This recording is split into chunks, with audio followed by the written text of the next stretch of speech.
Nel. Aguante que epilepsia, ¿dónde está el problema principal? ¿Está en el centro de operaciones, en la médula o en el periférico? En el centro de operaciones. Entonces no es neuromuscular. Ok, pero igual lo pudiera haber. ¿Alguien más se acuerda?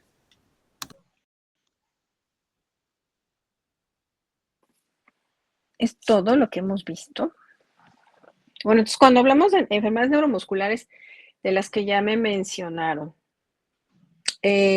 todos nosotros estamos predispuestos a tener Guillain-Barré. Depende. Por ejemplo, si es adquirida por una Pues sí bacteria, pues podría sí. ser. Sí, todos lamentablemente pudiéramos adquirirlo. Ajá, depende si nos infectamos o no y nuestros mecanismos de defensa. Ok, ahora, aquí la parte que vamos a dividir va a ser, sí, enfermedades neuromusculares, en qué condiciones y con qué factores de riesgo, porque hay bastantes enfermedades neuromusculares. Entonces, es muy fácil diagnosticarlas de adultos, bueno, entre comillas, fácil, porque afortunadamente fue algo que adquirimos, no traíamos de nacimiento o genético. Entonces, pudieran tener mejor pronóstico. En comparación con otro grupo de enfermedades neuromusculares, que bueno, tiene otro tipo de pronóstico y de factores de riesgo. Ese es uno. Tomar en cuenta las edades. La otra, que va a depender de esa causa y de la edad en que estemos diagnosticando el tratamiento. Hay sociedades en el tema de países industrializados o países desarrollados que tienen que hacer sociedades importantes para el tratamiento de este tipo de enfermedades, porque son muy caras. Entonces, en comparación con las enfermedades que podemos adquirir ya en el adulto, pues solo son transitorias y algunas pueden tener muy buen pronóstico y tratamiento si las atendemos de manera inmediata. Bueno, entonces empezamos, chicas. Sí, pues les vamos a hablar de enfermedades neuromusculares, mi compañera Aileen y yo. ¿Sí se ve la pantalla? Sí. Ok, Sí. gracias. Pues primero el caso clínico. En este caso agregamos un caso clínico de un paciente masculino de 15 días de edad, el cual presentó elevación de metabolitos C6 y C8 en el perfil de acilcarnitinas en la prueba de talón mediante tamizaje. Se realizaron estudios por una sospecha de un defecto de oxidación de ácidos grasos.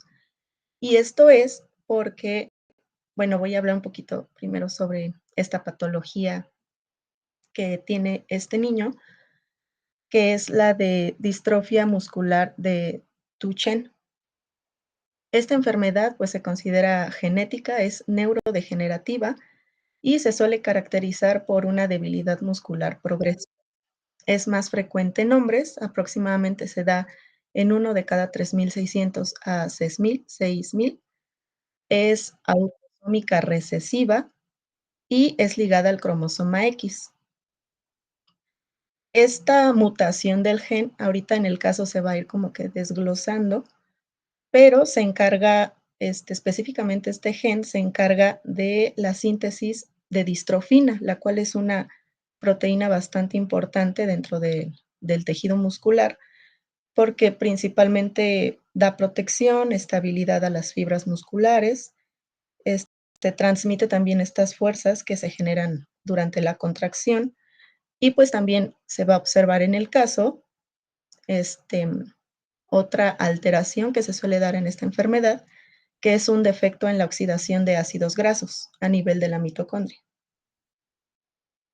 Y pues bien, Este niño es hijo de padres consanguíneos, no tiene antecedentes perinatales de importancia, con un examen físico normal, no se documentó acidosis metabólica, hipoglucemia o cetosis, y en el análisis de ácidos de ácidos orgánicos en orina presentó una importante elevación de la hexanoilglicina y elevación moderada de ácido subérico y de suberglicina, así como también elevación de ácido 7-OH caprílico y de ácido 5-OH caproico, los cuales se relacionan con una deficiencia de acetilcolina deshidrogenasa de cadenas medianas.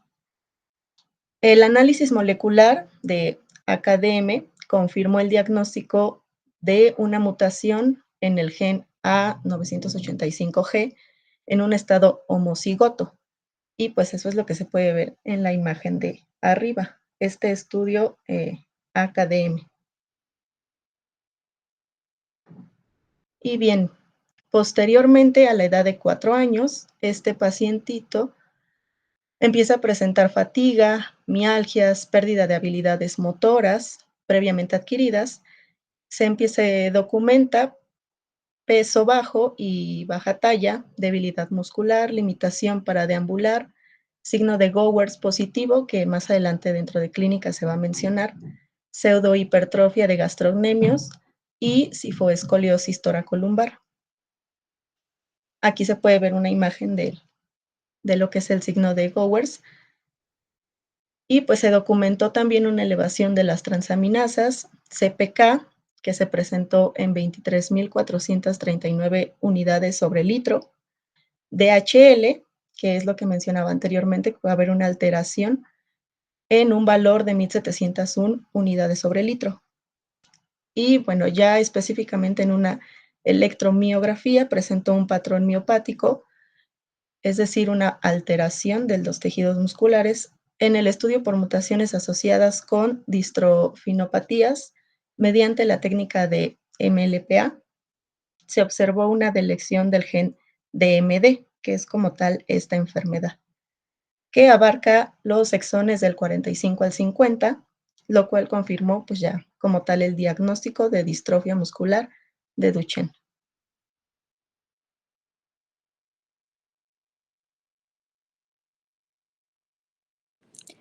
Y bueno, el paciente se va a encontrar en tratamiento con esteroides, mantiene un plan nutricional adecuado, asiste a fisioterapia y a la escuela de enseñanza especial.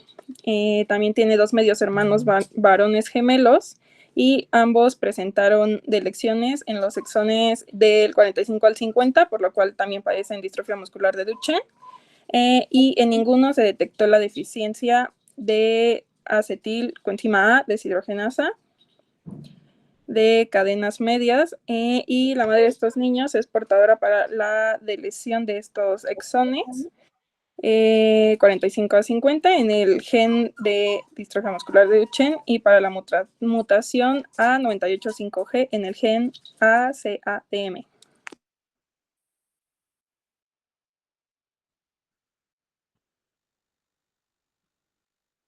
Y bien, pues eso fue Ahora, en cuanto a... Ajá, el caso. Ahora, Sí. chicos, ¿qué les llama la atención del caso? Obviamente ya las chicas lo trajeron bastante como bien elaborado y la otra con datos que los van llevando de la mano para pensar, pues obviamente en este grupo de enfermedades, pero ¿alguien quiere resumirnos de qué trata el caso? Así rápido. Ese alguien.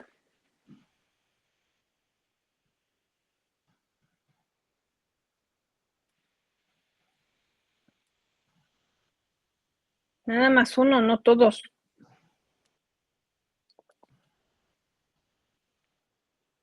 Jefecito.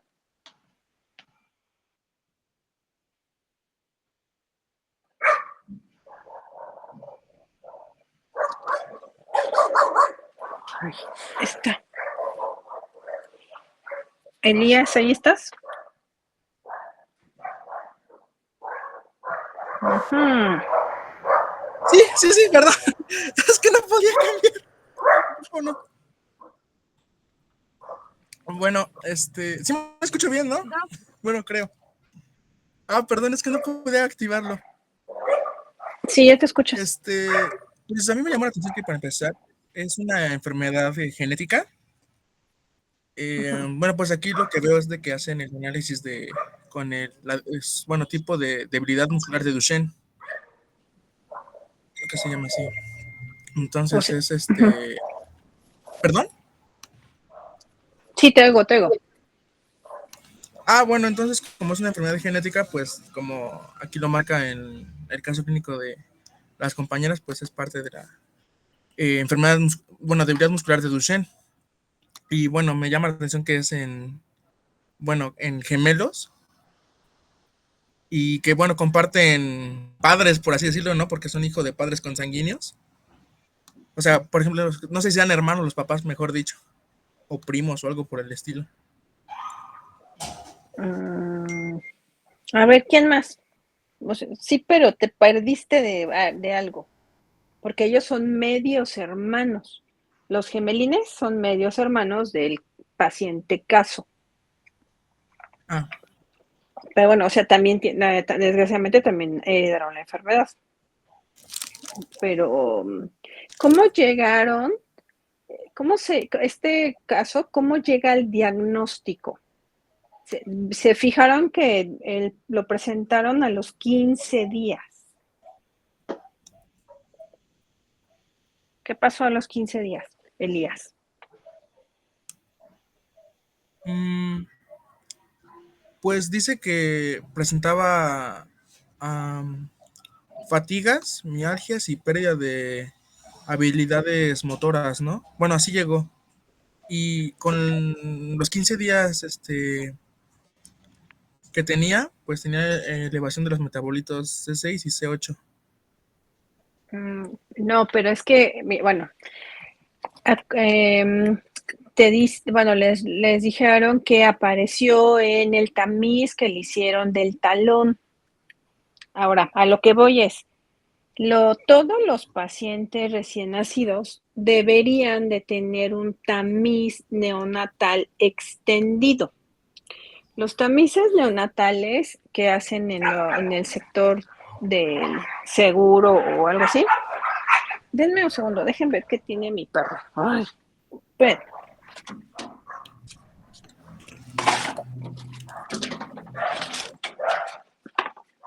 Entonces, estos tamices básicos solo son hacia hipotiroidismo, para que en los niños, cuando sean más grandes, no sean niños con retraso mental asociado a hipotiroidismo congénito.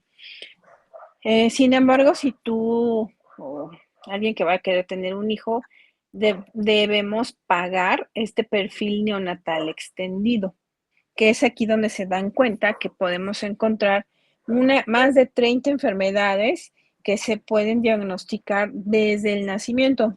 Y esas también más adelante en otra clase vamos a ver todas estas enfermedades asociadas a alteraciones metabólicas congénitas. Pero bueno, esto se dan cuenta primero uno por este tamiz. Ya después te presentan otra vez al paciente a los 4 años. Ahí sí, ya el pequeñín tiene las alteraciones neuromusculares. Entonces, ¿me puedes regresar donde está la imagen del niño? Aquí podemos ver al niño con el síndrome o el signo de Wowers, que es, si se fijan, el chamaquito para tratar de levantarse lo hace como un gatito, está en 4 pies, bueno, 4 puntos, y se va a ir apoyándose de la rodilla. En la segunda imagen está agarrando su rodillita para agarrar estabilidad y después se va a agarrar de la otra y ya se puede parar. Vean cómo va, aquí está ya en 2 rodillas en la tercera imagen. Después el tronco ya se va elevando y aquí ya está parado perfectamente. A diferencia de nosotros que podemos hacerlo de un solo jalón sin apoyarnos de nuestras propias extremidades. Entonces, ese es algo característico. También para subir las escaleras, estos pequeñines no lo logran hacer en 2 puntos, sino van como gateando para subir escaleras. Entonces, que afortunadamente este chiquillo, el diagnóstico lo tuvo desde lactante menor, solo que se está viendo la expresión de la deficiencia de estas enzimas o estas proteínas ya perfectamente a los 4 años de edad. Entonces, si no pierdan ningún punto clave que las chicas les pusieron en el caso para que así sea más fácil entender ahora lo que van a platicar. Bueno, ¿alguna pregunta de esto? No, doctora. Bueno, solo Las pues pruebas que se toman, las pruebas que se toman en cuenta para diagnosticar estos son las de proteína quinasa y las transaminasas. No entiendo tu pregunta. Más bien, de las enzimas musculares, que finalmente son las que me acabas de comentar, son degradación asociada a la inflamación muscular. Y la causa principal, pues, es esta alteración en la distrofina. Esa distrofina no funciona, el músculo se inflama. Si el músculo está inflamado y además de mala calidad, por eso no tienen un desarrollo normal, tienen musculitos delgados, atróficos, no tienen muy buena contracción muscular y todo el tiempo está inflamado en la fibra muscular. Por eso, secundariamente a la enfermedad les van a dar aumento de DHL y las creatinina-fosfoquinasa total, pero es asociado a la inflamación muscular. No es la causa es esta falta de distrofina. No sé si así Ok, contesté gracias. tu pregunta. Sí, Uh-huh. sí, Ok. gracias. Bueno, ¿alguien más? yo, Muy doctora, bien. una pregunta. Bueno, no sé si Ajá. tiene que ver con solamente neuro, pero los tamizajes solamente, bueno, es que no sé cómo explicarlo. O sea, primero es de 15 días, como dice, y ya luego todos regresan a los 4 años en todas las especialidades. No, chaparrito. No, ¿qué crees? El tamiz neonatal sales de la mami Ajá. y tienes 48 horas para que podamos hacerte el tamiz. Te pican el talón, lo hace el pediatra. Entonces, y esa muestra la tenemos que enviar a varios laboratorios especiales y ¿qué te digo? A la semana ya tienes los diagnósticos de qué traiga tu bebé. ¿Qué Ah, ok. alteración pudiera traer? Deficiencia de glucosa 6-fosfato deshidrogenasa, pudiera tener alguna enfermedad neuromuscular, pudiera tener deficiencia de fenilalanina, pudiera tener hipotiroidismo neonatal. Es una cosa muy espectacular. Hay que pagar como 30 varos, 30,000 pesos, pero créeme que eso hace la diferencia de poder atender a tu bebé de manera oportuna y que no quede con retraso mental, que eso es lo que más se teme. Y que además hay unos casos muy tristes, que se confunde el diagnóstico con algo infeccioso y los bebitos fallecen. Y simple y sencillamente tendríamos que haberle omitido, por ejemplo, de la dieta la fenilalanina o de la dieta la glucosa. Se tiene que dar otro tipo de alimentos que vienen en leches preparadas especiales para este grupo de bebecitos. Pero es quien lo hace el pediatra, primeras 48 horas de nacimiento y el resultado está en una semana. Ah, ok. Muchas gracias, Aquí, doctora. aquí solo das de cuenta que ellas te pusieron así el caso, como para la evolución de lo diagnosticas prácticamente al nacimiento, ya sabes qué tiene. A los 4 años es cuando ves ya la parte clínica, y a los 15 años, que es el otro tiempo en el que lo presentaron las chicas. Ok, doctora, muchas gracias. Bueno, sigamos entonces, niñas. Sí. Y bueno, ahora sí ya de forma general, en cuanto a las enfermedades neuromusculares, pues se se clasifican, o más bien se conocen como enfermedades raras o poco comunes. Son aquellas que afectan a alguno de los constituyentes de la unidad motora. Y según su etiología pueden ser genéticos o adquiridos. Estas, pues, va a ser una forma sencilla como de clasificarlos de acuerdo a la zona o al área que afecta. Por ejemplo, en la imagen tenemos la motoneurona somática y podemos ver primero la médula espinal. El primer grupo o conjunto de enfermedades neuromusculares van a afectar el asta anterior de la médula espinal y principalmente van a ser atrofias muscular-espinales, así se le van a llamar. El siguiente grupo de enfermedades neuromusculares son cuando hay una alteración, pero del axón o de la motoneurona o del nervio periférico. Y estas se les van a considerar como neuropatías. Después, el otro grupo son aquellas enfermedades neuromusculares que afectan a la unión neuromuscular. A estas básicamente se le conocen como miastenias. Y por último, tenemos las enfermedades neuromusculares que afectan, pero al músculo ya como tal, que son las miopatías. Y pues bien, en cuanto a genética, son patologías de curso crónico, salvo excepciones como la neuropatía con susceptibilidad a la parálisis por presión o algunas miopatías metabólicas, como lo mencionó, o bien adquirida. Con frecuencia se presentan con un carácter agudo o subagudo, como el síndrome de Guillain-Barré o miositis viral. Hay formas crónicas como las neuropatías debidas o quimioterápicos.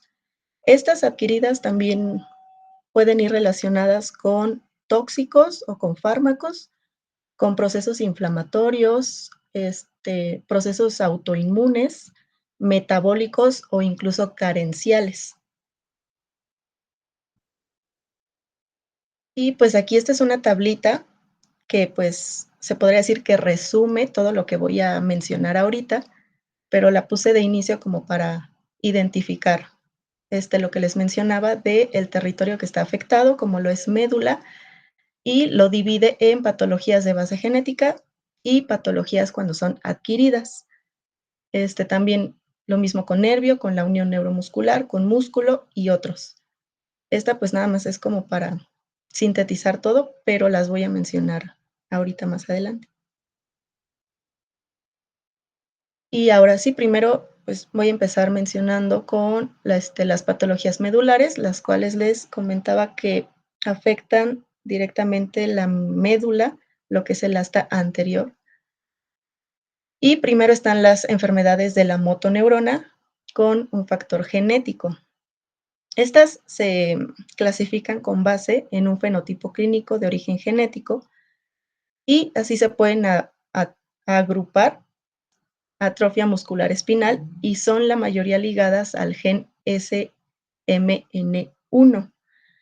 Esto se refiere a que hay un gen, específicamente en el cromosoma 5, el cual codifica a una proteína que es esta, la SMN1, y pues esta proteína se le conoce como de supervivencia de la motoneurona.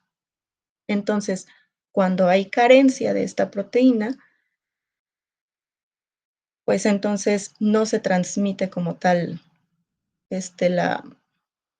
como la señal, e incluso se puede llegar como a atrofiar y a como encoger, por así decirlo, el nervio, es decir, se atrofia como tal por la falta de esta proteína. Y es entonces cuando, de acuerdo a si carece de más, quiere decir que va a ser más grave la enfermedad.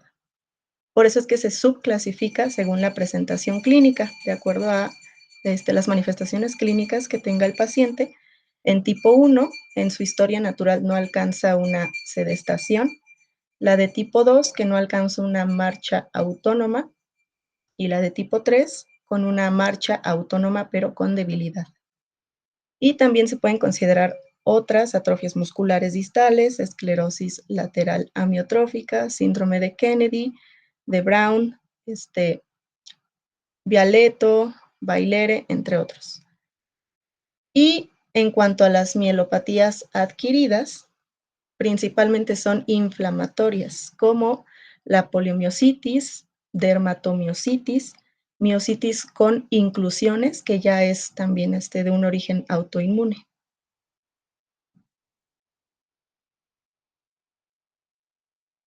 La siguiente clasificación es de las patologías, pero ya no del asta anterior de la médula, sino del nervio periférico.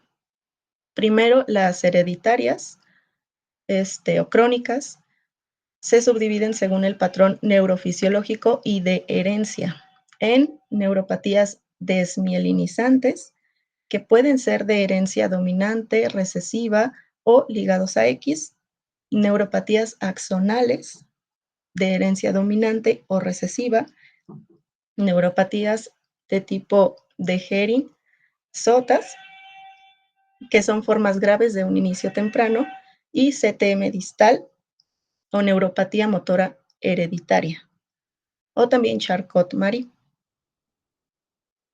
Y en cuanto a las neuropatías adquiridas, bueno, voy a mencionar algo sobre las hereditarias.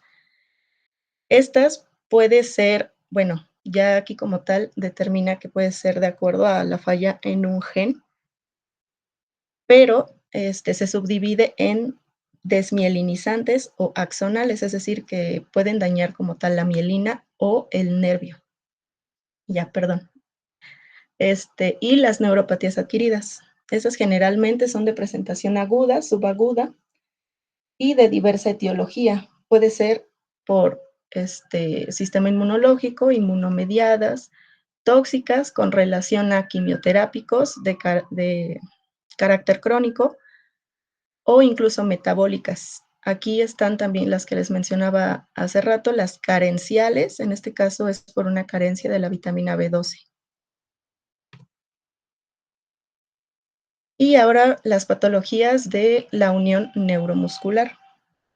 Aquí tenemos los síndromes miasténicos congénitos, es decir, de base genética y curso crónico, según la localización del defecto proteico, pueden ser presinápticos, sinápticos, postsinápticos, asociados a la glicosilación de las proteínas u otros.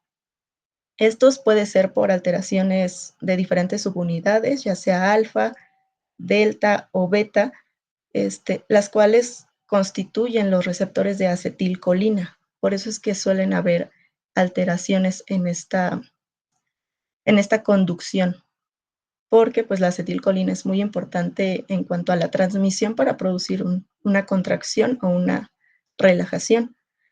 Entonces, pues hay algunos como el de canal abierto, que se le llama, que es cuando, canal rápido, o de canal lento, que es cuando la acetilcolina o esta puertita de acetilcolina o permite más rápido el impulso o más lento, o sea, es decir, se corta de forma repentina.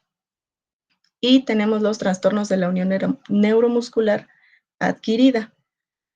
Este es de presentación aguda o subaguda. La manifestación cardinal es la fatigabilidad, el cansancio con la actividad repetida y suele ser de etiología variada. Puede ser infeccioso, como por ejemplo el botulismo, que cursa con succión, llanto débil y estreñimiento.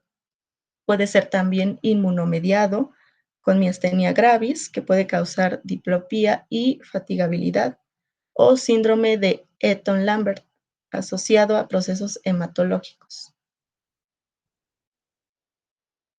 Y por última, la clasificación de patologías, pero ya como tal en músculo. Aquí pues son más. Encontramos las distrofias musculares congénitas, las cuales se basan en el fenotipo clínico, atendiendo la presencia o no de discapacidad intelectual asociada a la debilidad. La determinación de CPK y el análisis de biopsia muscular permiten guiar la sospecha diagnóstica, como se vio en el caso del paciente. Miopatía congénita se ordenan fundamentalmente según el análisis de la biopsia muscular en nemalínicas, desproporción del tipo de fibras, miotubulares, centronucleares, central core, multicore, miopatías con cuerpos de inclusión o CAP miopatías.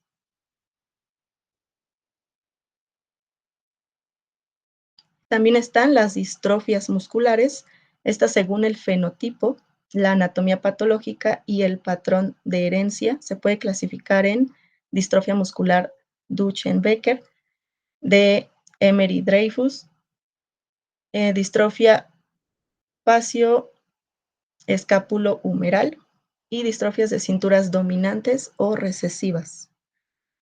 O de igual forma hay síndromes miotónicos, incluyen la distrofia miotónica de Steinert, que es la más frecuente de las distrofias musculares de aparición en la edad adulta.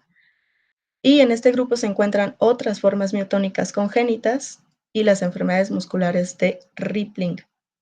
Hablando de estas patologías ya específicamente en músculo, pues son más, pero suelen haber alteraciones en los factores genéticos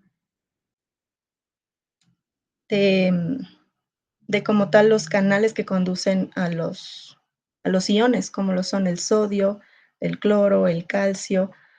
También se puede dar por una anomalía o alteración de acetilcolina, o también por alguna carencia de alguna proteína que va a ser más bien de tipo como estructural.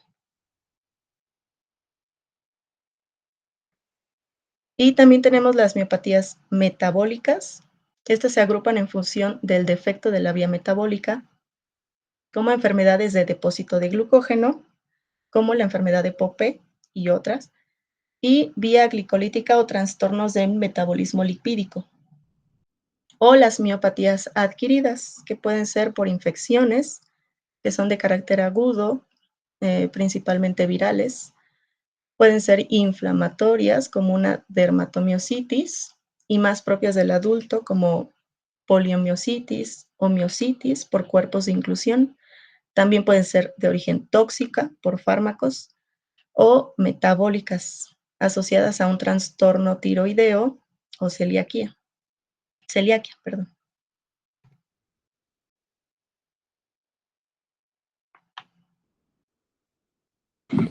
Bueno, ahora yo les voy a hablar sobre pues el abordaje de estas enfermedades. Y bueno, no les vamos a dar como una lista de signos y síntomas, pero pues sí les vamos a proporcionar como claves para poder enfocar al paciente con sospecha de este tipo de enfermedades. Lo primero pues va a ser la anamnesis. Se va a recomendar pues que se haga una historia clínica detallada, preguntando el principal motivo de consulta, sin olvidar pues que debemos hacer un repaso por otros signos directos e indirectos de afectación del sistema nervioso periférico, incluyendo datos pues como son las mialgias, los calambres, las miotonías, también las contracturas articulares, los trastornos de la marcha, la limitación para subir escaleras o para levantarse del suelo, las caídas frecuentes o parestesias, entre otros varios. Bueno, también debemos recordar que algunas enfermedades neuromusculares pues se asocian a sintomatología de afectación del sistema nervioso central, que serían pues el déficit intelectual, los trastornos en la socialización o el lenguaje y trastornos por déficit atencional e hiperactividad o epilepsia. Y bueno, estas podrían ser pues la distrofia muscular de Duchenne, que ya les estuvimos hablando de ella, la distrofia miotónica de Snater, no sé si se pronuncia así, creo que sí, o algunas otras distrofias musculares pues congénitas. Y bueno, también se debe como recoger información de otros órganos que pudieran pues verse afectados en algunas enfermedades neuromusculares. Otro aspecto pues importante en el que debemos de prestar atención, pues son los datos familiares, ya que pues la presencia de síntomas similares en familiares podría orientar el patrón de herencia de la enfermedad que se sospeche. Y igual, por último, que es de gran importancia, son los antecedentes personales del paciente, ya que pues la disminución de los movimientos fetales o polihidramnios pueden orientar a procesos neuromusculares. Igual, pues los problemas en la fase de expulsión del parto podrían traducir debilidad del neonato, así como dificultades respiratorias al nacer, poca movilidad o dificultades en la deglución en los primeros meses de vida. Es muy importante que recojamos datos de hitos del desarrollo, en el especial pues los motores, ya que pues nos van a orientar en la posibilidad de algún problema neuromuscular en una etapa temprana. Lo siguiente pues es la exploración física, que pues debemos prestar atención desde que el paciente pues entra a la consulta, ¿no? Vamos a observar el tipo de marcha, es muy importante pues si camina, si preferencia de uso de manos, las asimetrías faciales, la ptosis palpebral, y pues va a ser fundamental observar al paciente con pues como la menor ropa posible para poder pues observar bien la marcha, todo eso, o si hay alguna malformación. Aquí pues, como ya les habían hablado del signo de Gowers, pues los niños, normalmente son niños que no pueden levantarse, deben apoyar sus dos manos en el suelo, luego en las rodillas y así sucesivamente hasta poder levantarse.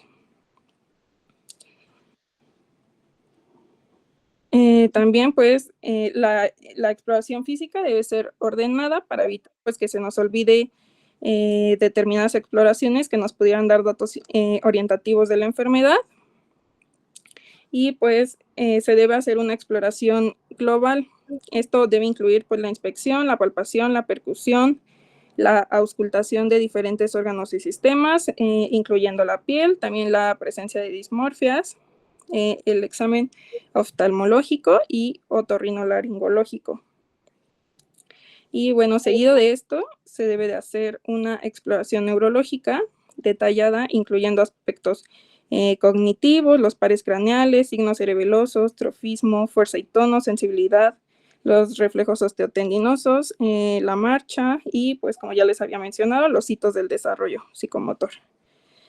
Y por último, pues debemos realizar una exploración ya más dirigida a los síntomas que pues se mencionaron en el motivo de consulta o la sospecha inicial del doctor. Y bueno, en la exploración es muy importante la búsqueda o reconocimiento de determinados signos clínicos que se les conoce como signos guía, que nos pudieran orientar en el origen del cuadro clínico. La siguiente, por favor. Aquí tenemos algunos signos clínicos conocidos como signos guía, la opción diagnóstica y otras enfermedades que se podrían como considerar, por ejemplo, la reflexia, la atrofia muscular espinal. Bueno, se encuentra en la atrofia muscular espinal, en neuropatías y en miopatías.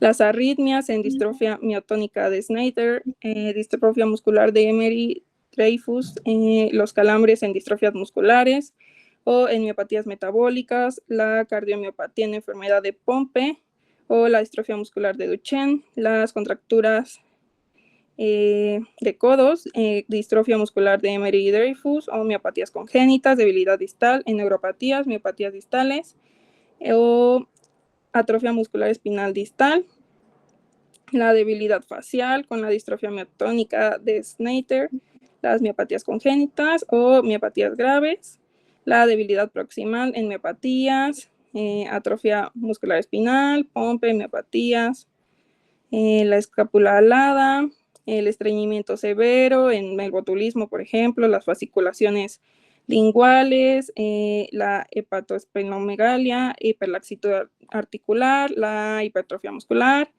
las hipotrofias distales, lesiones violáceas en la piel, luxación congénita de cadera, macroglosia, malformaciones cerebrales oculares, miotonías, oftalmoparesia en síndromes miasténicos o en enfermedades mitocondriales o miopatías congénitas, los pies cabos, ptosis palpebral en síndromes miasténicos, como les había mencionado, las pupilas perezosas en el botulismo también, las queloides, respiración paradójica, rigidez espinal, temblor distal de manos.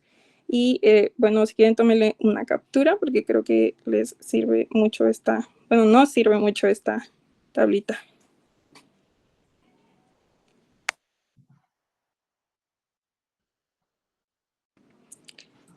Luego, pues vamos a tener la aproximación diagnóstica, que pues una vez completada la anamnesis y la exploración física, pues se debe integrar toda la información e interpretarla para la búsqueda pues del origen de los síntomas. Y con ello se va a poder realizar un diagnóstico semiológico y una primera aproximación anatómica, intentando pues identificar qué área o áreas del sistema nervioso periférico van a estar alteradas. El diagnóstico semiológico pues debe ser lo más completo y específico posible, intentando pues incorporar todos los signos clínicos que guíen de manera clara hacia el origen anatómico del trastorno y pues posiblemente nos lleven hasta un diagnóstico final.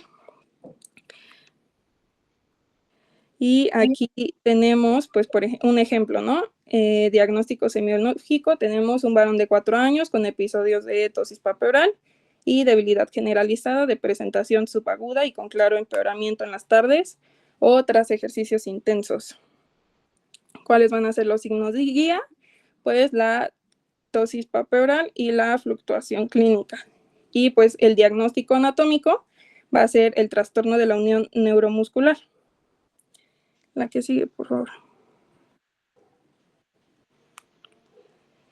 También aquí hay otro ejemplo que vamos a tener, por ejemplo, la hipotonía o debilidad en la etapa neonatal, y si esta se acompaña de insuficiencia respiratoria o reflejos osteotendinosos ausentes o débiles, pues vamos a tener una hipotonía periférica.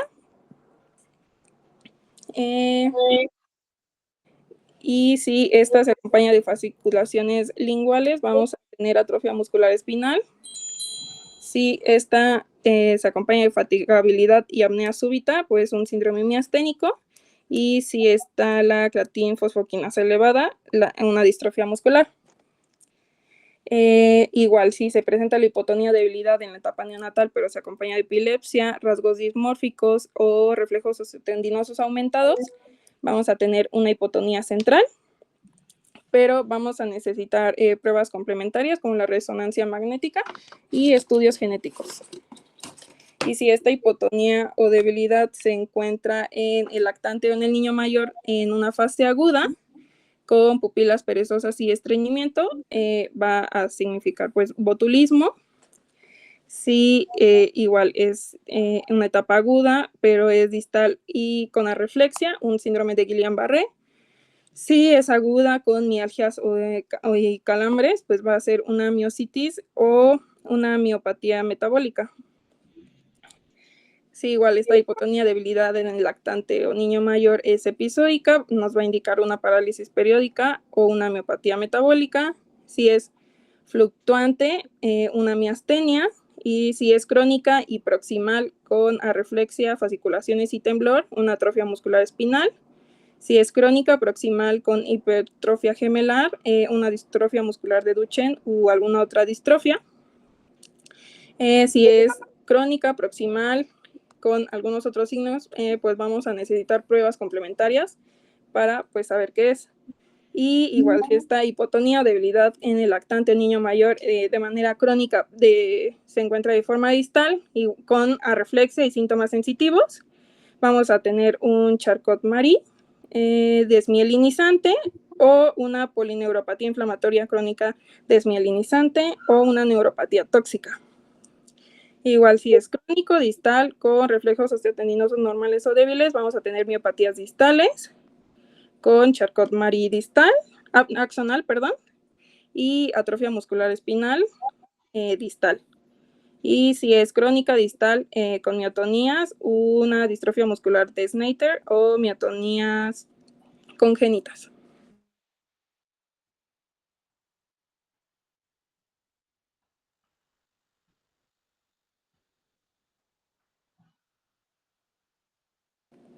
Y bueno, dentro de esta anamnesis vamos a tener signos orientadores, que pues uno de estos va a ser la edad del paciente, porque pues si bien vamos a tener enfermedades que se pueden manifestar en cualquier etapa de la vida, va a haber otras como la distrofia muscular de Duchenne que se van a presentar mayormente en etapas tempranas, como entre los 2 y los 4 años.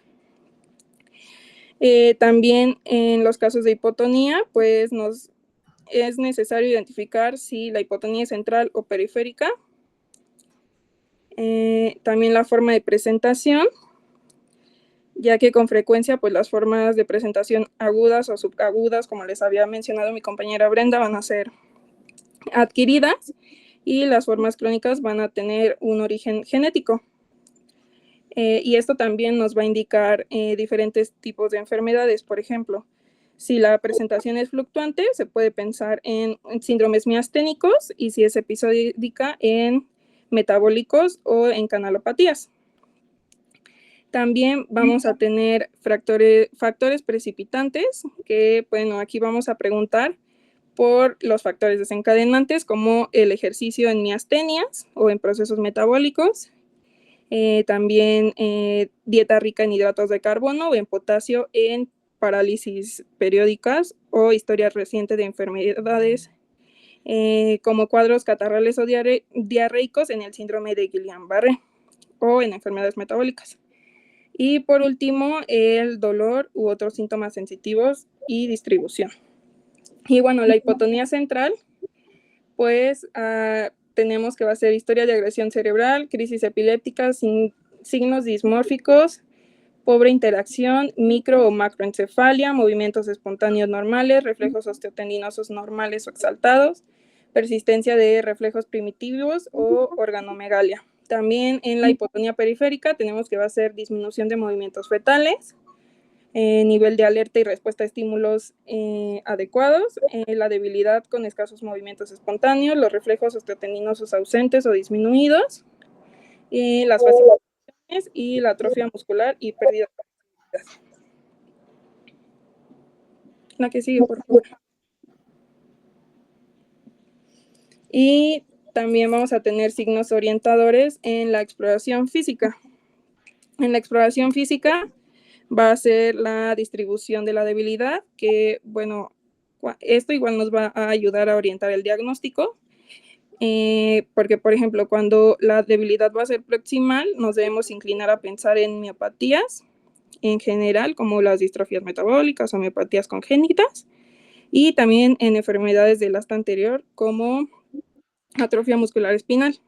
Y si es distal, pues podemos pensar en neuropatías y algunas miopatías distales o atrofias musculares espinales distales. Igual, por ejemplo, si la afectación incluye los ojos en forma de ptosis palpebral o oftalmoparesia, podemos pensar en cuadros miasténicos, mitocondriales o miopatías congénitas. Y, por ejemplo, si encontramos asimetría, debemos pensar en distrofias facioscapulo-humeral, o bien en lesiones adquiridas pues, de estos nervios periféricos. La hipotonía, como les había mencionado, pues para diferenciar si es de origen central o periférico. Y, ay, perdón, mi perro está llorando. O también el trofismo ante cuadros de hipertrofias musculares, debemos pues pensar en distrofias. Aunque también podemos pensar en síndromes miotónicos y ante hipotrofias de predominio distal en neuropatías crónicas. Y bueno, los reflejos osteotendinosos, pues la ausencia completa de estos nos puede llevar a pensar en atrofia muscular espinal o neuropatías, y por ejemplo, si están disminuidos o normales, podemos pensar en miopatías. O si estos están conservados, podemos pensar en cuadros miasténicos. La que sigue, por favor. Y bueno, para como poder comprobar nuestro diagnóstico, pues podemos hacer pruebas complementarias, que van a ser el análisis de la creatinfosfoquinasa, que puede realizarse de forma pues ambulatoria. Esta va, bueno, suele ser normal en miopatías congénitas, síndromes miasténicos o neuropatías. y va a estar leve o moderadamente elevada en atrofia muscular espinal y algunas distrofías musculares, y también suele estar muy elevada en algunas distrofías musculares como la distrofia muscular de Duchenne y variable en miopatías metabólicas. También se va a realizar el test de isquemia, estudios de conducción nerviosa y electromiografía, una resonancia magnética cerebral muscular, también pues estudios metabólicos, también una biopsia muscular y estudios genéticos. La que sigue. Y bueno, el tratamiento pues va a variar, ¿no? Porque va a depender del tipo específico de trastorno y puede incluir una combinación de abordajes pues farmacológicos, también puede estar acompañado de terapias físicas y en algunos casos pues vamos a llegar a tratamientos quirúrgicos. Y bueno, aquí les puse como una imagen que encontré de que pues va a estar el médico o el pediatra, por ejemplo, en el caso de un niño, y va a ser como un sistema complementario, ¿no? Dependiendo del tipo de trastorno. Aquí, por ejemplo, nos pone el neumólogo, cardiólogo, gastroenterólogo, el nutriólogo, el endocrinólogo, el ortopedista, el anatomopatólogo, el genetista, los cuidados paliativos, el fisioterapeuta o el equipo de rehabilitación y, por ejemplo, el neurólogo o el neurólogo pediatra. Estos pues claramente pueden variar dependiendo pues del tipo de patología. Y eso sería todo, creo.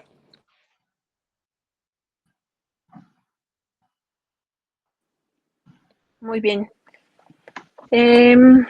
Este tema es aparentemente complicado. En realidad, si ya lo podemos dividir así, si es adquirida o si es genética, como que podemos ir reduciendo las posibilidades diagnósticas. La otra, obviamente, aquí el punto del médico general sería, no quiero que manden ya, ay, no, ya sé que tiene o qué diagnóstico podría tener el paciente, pero sí tener una aproximación a qué entidad pudiera tratarse y dirigirlo luego al subespecialista. Obviamente este protocolo tarda mucho tiempo, mucho dinero y como bien comenta Lynn, el tema de la intervención multidisciplinaria para poder llegar al diagnóstico correcto. Ahora, si ustedes van a ser pediatras, muchos van a tener que ver en el éxito de estos diagnósticos porque la mayoría de ellos empieza en en los niños. Si van a ser neurólogos, se van a tener que especializar en enfermedades como tal neuromusculares. Si el neurólogo general, obviamente, pues sirve bastante para poder enfocar más o menos el diagnóstico, pero ya hay subs o altas especialidades solo en este grupo de enfermedades de neuromusculares. Ahora, ¿me puedes regresar, por favor? Ay, Diosito, no me acuerdo si es como la cuarta diapositiva. Es justo donde está la médula y tiene todas las posibilidades anatómicas para poder diferenciar de qué se pudiera tratar en cuanto a pues sí, el sitio anatómico. Está muy perfecta. La segunda. Entonces, tienen una tarea muy perfecta que va a ser esta imagen de la motoneurona somática, la van a hacer en dibujo, es para entregar. Pero por cada sitio hablando por ejemplo de músculo esquelético, van a poner ahí las posibilidades de enfermedades que pueden tener en ese sitio. En la motoneurona, en el axón de las motoneuronas, qué enfermedades y así. Entonces, por cada sitio van a poner 3 enfermedades. De hecho, se las fueron comentando en la evolución de la plática. Entonces, me la van a entregar para cuando regresemos en presencial. Esto les va a ayudar mucho porque una vez que sabemos dónde puede estar la lesión, entonces si fuera, por ejemplo, en el músculo esquelético, que podemos tener miositis agudas en aquel paciente que le acabamos de dar estatinas, por ejemplo, paciente con falla renal crónica y dosis altas de estatina, pues las estatinas se eliminan por vía renal. Entonces hacemos una miopatía por estatinas. Pero, y es lo mismo, empiezan con dolor, dificultad para caminar, y entonces, pues algo tan agudo, algo asociado a fármacos, es muy, como entre comillas, fácil de diagnosticar. Pero te da lo mismo, dolor muscular, imposibilidad para caminar, en un paciente de 15 años, entonces, híjole, y tiene además dedos en salchicha, bueno, muy inflamados, poliartralgias, entonces ahí estoy pensando en polimiositis, algo autoinmune que está atacando como tal el tema de la fibra muscular. Y así podemos poner varios ejemplos, pero esta tarea les va a ayudar porque no es lo mismo que le mandes la polimiositis al reumatólogo, que es a quien le toca, a que se la mandes al neurólogo. Obviamente al neurólogo no le va a corresponder, pero sí tendremos que hacer los diagnósticos diferenciales pertinentes y esta tablita les va a ayudar bastante a aprender mejor este tema. Bueno, ¿alguna pregunta? ¿Alguna duda?